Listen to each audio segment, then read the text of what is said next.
Assalamualaikum warahmatullahi wabarakatuh.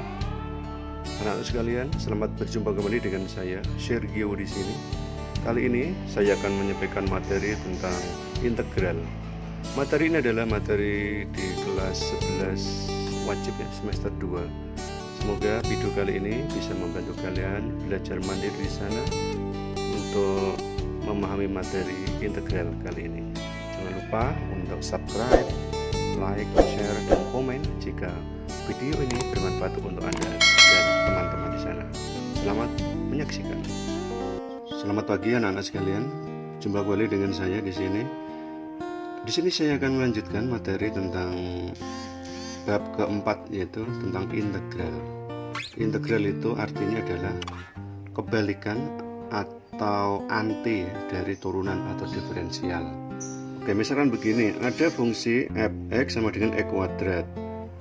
Kalau mencari turunan dilambangkan f aksen x, hasilnya adalah turunannya x kuadrat yaitu 2x. Kalau f(x) nya 2x, turunannya adalah turunan dari 2x yaitu 2. Kalau turunannya 2, hasilnya adalah 0. Nah, proses dari f(x) menuju ke f aksen ini yang disebut dengan turunan atau diferensial. Sedangkan kalau integral itu adalah kebalikannya, yaitu diketahui f aksen x disuruh mencari f(x). Nah, ini yang akan kita bahas di sini. Maka disebut kebalikan dari integral. Kebalikan dari diferensial. Kalau dari f(x) menuju ke f aksen x ini disebut sebagai diferensial atau turunan. Tetapi kalau integral itu adalah dari f aksen x ditanyakan f(x). Jadi pada materi ini yang dicari itu adalah f(x)-nya setelah diketahui f aksen x. Sekarang untuk lambangnya, integral dilambangkan adalah lambang integral. Integral lambangnya adalah seperti ini. Nah, ini seperti huruf S memanjang ini, dibaca integral. Misalkan ini diketahui integral 2x dx, berarti hasilnya adalah, kita lihat tadi 2x itu kan f aksen, maka kalau mencari f(x) hasilnya adalah yaitu apa? X kuadrat. Maka di sini hasilnya itu adalah x kuadrat. Nah, ini nanti ditambah dengan suatu konstanta atau c. Kenapa demikian? Contoh ya. Kalau ini saya turunkan x kuadrat, turunannya adalah 2x, ya kan? Kalau misalkan ada soal x kuadrat ditambah 1, turunannya adalah 2x juga. X kuadrat tambah 5, ya, turunannya adalah 2x, dan seterusnya. Maka di sini kalau ini berupa konstanta diturunkan tetap hasilnya adalah 0. Jadi secara umum ini ditambah dengan yang namanya c atau konstanta itu. Jadi jawabannya itu tidak cuma x kuadrat saja, tetapi x kuadrat ditambah dengan konstanta c. Nah, sekarang kalau integral 2 dx, kira-kira hasilnya berapa? Kamu cari begini, kira-kira fungsi atau f(x) itu siapa ya kalau diturunkan hasilnya itu adalah 2. Nah, kira-kira fungsi apa itu? Fungsi kalau diturunkan hasilnya adalah 2. Berapa? Iya, tepat sekali, yaitu 2x. Ya, 2x ini ya. Maka di sini hasilnya adalah 2x. Jangan lupa tambah dengan konstanta juga. Jadi di sini intinya itu kalau mencari integral itu kamu sama saja disuruh mencari fungsi sebelum yang diturunkan. Jadi fungsi berapa kalau diturunkan hasilnya adalah ini ya. Fungsi berapa kalau diturunkan hasilnya adalah 2x, yaitu x kuadrat.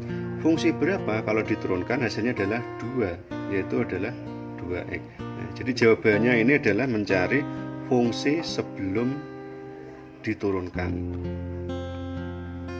Contoh lain sekarang, integral 3x kuadrat dx, kira-kira berapa hasilnya? Nah, kamu pikir sekarang begini ya, fungsi berapa kalau diturunkan hasilnya adalah 3x kuadrat? Siapa kira-kira? Hasilnya adalah siapa?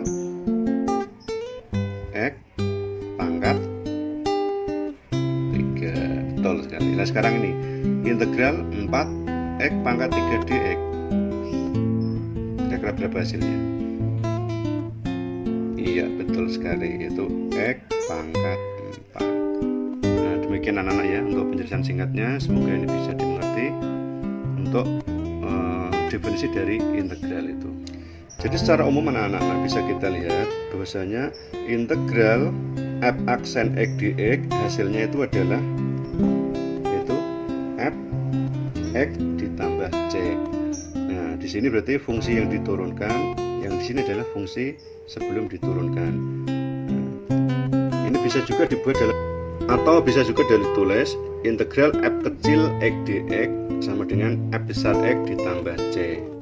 Ini sama saja mana, hanya beda lambang saja. Dengan keterangan ya, f kecil x itu adalah fungsi yang diintegralkan, sedangkan f besar x adalah fungsi hasil integral. Dengan c tetap berupa konstanta. Jadi di sini anak-anak, f kecil x itu sama dengan f aksen x. Nah, ini lambangnya sama saja dengan f aksen x. Sedangkan f besar x itu sama dengan fx kalau pada lambang yang ini. Ini hanya masalah penulisan lambang saja ya. Jadi jangan bingung kalian.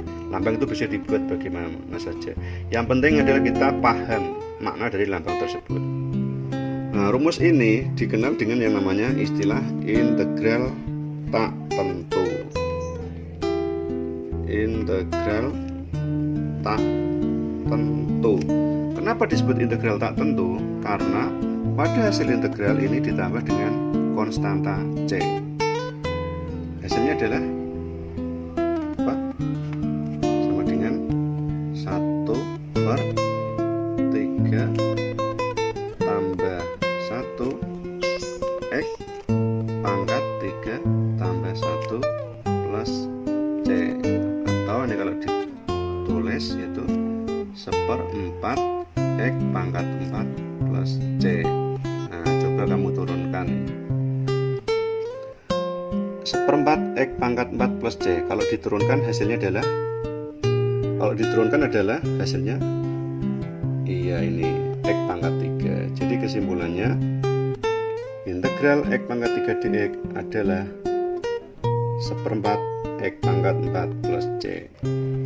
Dari punya rumus-rumus tertentu, antara lain 1. Integral a dx hasilnya adalah ax ditambah c. Contoh integral 4 dx hasilnya adalah 4x plus c. Integral x pangkat n dx rumusnya adalah 1/n plus 1 x pangkat n plus 1 ditambah c. Contoh integral x pangkat 3 dx hasilnya adalah 1/3 tambah 1 berarti 4 x pangkat n plus 1, n nya 3 berarti 3 tambah 1 yaitu 4 ditambah c. Rumus ketiga, integral ax pangkat n dx sama dengan a dibagi n plus 1 x pangkat n plus 1 plus c. Ini sebetulnya mirip dengan di atas ini ya. Kalau di sini berarti a nya itu 1. Kalau ini di sini berarti a-nya tidak sama dengan 1, maka di sini adalah a dibagi n plus 1 x pangkat n plus 1 plus c. Contoh integral 4x pangkat 3 dx berarti sama dengan, nah di sini berarti a-nya itu adalah 4 ya, terus n-nya 3 berarti rumusnya adalah 4 dibagi 3 tambah 1 x pangkat 3 tambah 1 ditambah c, atau sama dengan x pangkat 4 ditambah c. Oke anak-anak, sampai di sini sudah mengerti belum untuk rumus-rumus integral? Ini adalah rumus-rumus dasarnya ya, rumus-rumus dasar integral. Jadi kalian harus menguasai materi ini dulu, harus paham dan hafal dan paham, sehingga kalau ini kamu kuasai nanti materi berikutnya pasti akan bisa. Tetapi sebaliknya, kalau materi ini kamu tidak menguasainya, otomatis materi berikutnya pasti akan kesulitan. Maka itu dipelajari dulu dengan sebaik-baiknya, dipelajari, dipahami dan hafalkan.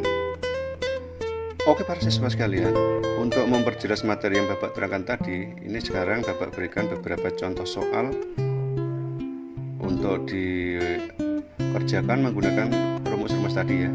Ada nomor 1 sampai nomor 15. Selamat mengerjakan. Jika ada masalah dalam mengerjakan soal ini, silakan kalian bisa menghubungi nomor WA saya. Ingat anak-anak ya, semangat belajar dan raihlah kesuksesanmu, karena success is my right.